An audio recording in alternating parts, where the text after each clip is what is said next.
तो कहानी जो है, जैसा कि मैंने आपको बताया था, एक मुख्तलिफ बातें होती हैं, समटाइम एक मुख्तलिफ कहानियों का हिस्सा होता है। और आज की जो कहानी है वो एक मैंने काफ़ी अर्सा पहले की स्टोरी है और उसके हवाले से बात करूँगा।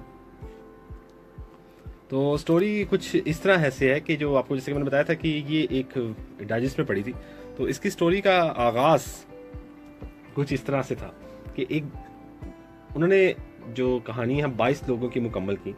ये ऐसे वाक़यात थे जिन्होंने लोगों की ज़िंदगी में इंतहाई अहम किरदार अदा किया।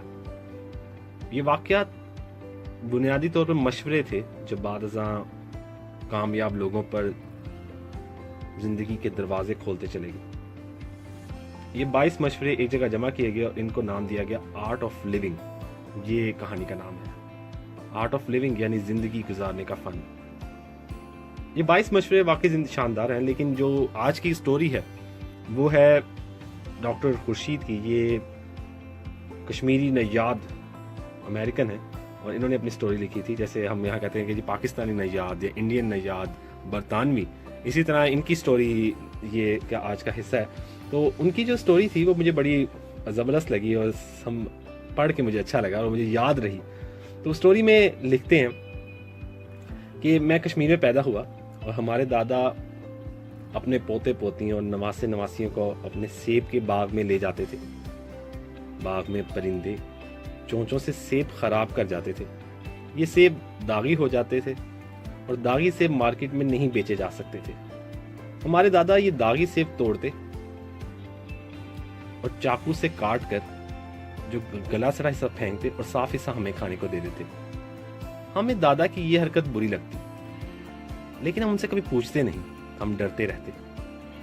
एक दिन उन्होंने दादा से डरते डरते पूछा, दादाजी आप हमें जो खराब सेब है वो क्यों खिलाते हैं? दादाजी मुस्कुराए और प्यार से बोले, बेटा मैं आपको बाग के सबसे अच्छे सेब खिलाता हूँ। मैंने पूछा, दादाजी वो कैसे? दादाजी ने जवाब दिया, बेटा परिंदे सिर्फ पके और मीठे सेबों को चोंच मारते हैं।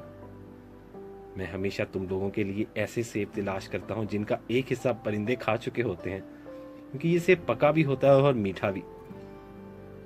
तो डॉक्टर खुर्शीद के बकौल के दादा के जवाब ने मुझे हैरान कर दिया। मैंने इस वाक़े से एक नतीजा अखज़ किया।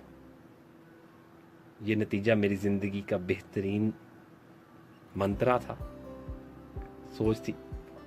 मैंने दादाजी के जवाब से सीखा कि कभी राय ना बनाएं, कभी दूसरों से, हमेशा जो आप किसी के बारे में राय बनाते हैं वो कभी ना बनाएं, हमेशा दूसरों से पूछें। Never assume, always ask. तो ये थी उनकी स्टोरी। उनका कहना था कि मैंने पूछा, इससे फ़ायदा रहा। अगर मैं उनसे ना पूछता तो मैं इस गलत फहमी का शिकार हो जाता कि मेरे दादा लालची और अच्छे नहीं हैं कि उन्होंने हमें गले सड़े चीज़ें खिलाई। और यानी हम में से ज़्यादातर लोग पूछे और समझे बगैर राय कायम कर लेते हैं और फिर ये राय को हतमी भी समझ लेते हैं और पूरी ज़िंदगी हम गलत और हतमी राय पे गुजार देते हैं।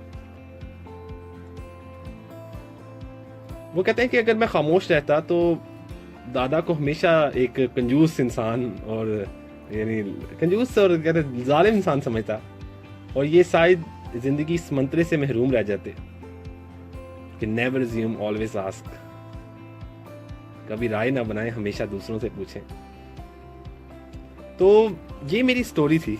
आल्दो ये कोई इतनी बड़ी स्टोरी नहीं थी, लेकिन इस स्टोरी का जो मकसद था वो यही था कि अपनी राय ना किसी के ऊपर बनाएं।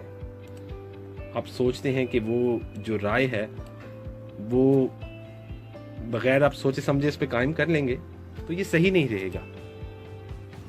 ये एक मतलब मैं इसको इस तरह समझा देता हूँ कि एक फोक विजडम है, आप इस फोक विजडम को समझें।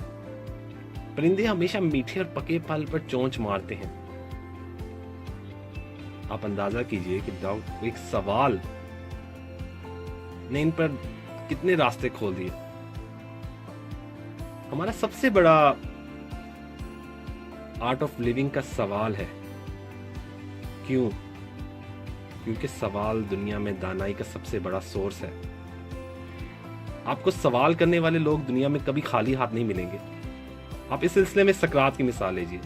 मैं फिर घूम फिर के फिलोसफी पे आ जाता हूँ। पिछले वीक हम बात कर रहे थे देव जानसन कल्बी की, अरस्तू की, और आज सकरात आ गया। तो सकरात के बारे में अगर आप पढ़ें तो वो आपको जिंदगी गुजारने का एक नया फन देता है। सकरात का कहना है कि जो जिंदगी है एक फलसफा है, उसकी पूरी सवाल एक फलसफा में मुश्तमिल है। और सकरात का पूरा फलसफा, सकरात ने साबित किया कि सवाल इल्म होता है और ये पूछने वालों को आलिम बना देता है। और सवाल गलत फहमी को ख़त्म करने का सबसे बड़ा जरिया भी होता है। हम जिंदगी में सैकड़ों मरतबा गलत फहमियाँ पाल लेते हैं। ये गलत फहमियाँ ताल्लुकात को जंग लगा देती हैं। हम इंसान शुरू में गलत फहमी का शिकार होते हैं और इस फिर गलत फहमी को बुनियाद बनाकर राय कायम कर लेते हैं। ये राय आहिस्ता आहिस्ता पक्की होती है और बाद जिंदगी की गाड़ी पे इस राय को दौड़ाना शुरू कर देते हैं। और जब गलती का एहसास होता है तो वापसी का रास्ता नहीं होता। आप फिलोसफी पढ़े तो आपको सोचने का एक नया जरिया देती है। हालांकि थोड़ा हटके होती है, पर लेकिन आप अगर फिलोसफी पढ़े तो बड़ी जिंदगी की जबरदस्त चीज होती है। तो ये थी आज की स्टोरी, कि आर्ट ऑफ लिविंग, जिंदगी गुजारने का fun. Never assume, always ask. और ये डॉक्टर खुर्शीद की मैंने आपसे स्टोरी बयान की, तो मुझे लगा होप कि आपको सकरात का फलसफा और उनकी जो जिंदगी की स्टोरी होगी अच्छी लगी होगी।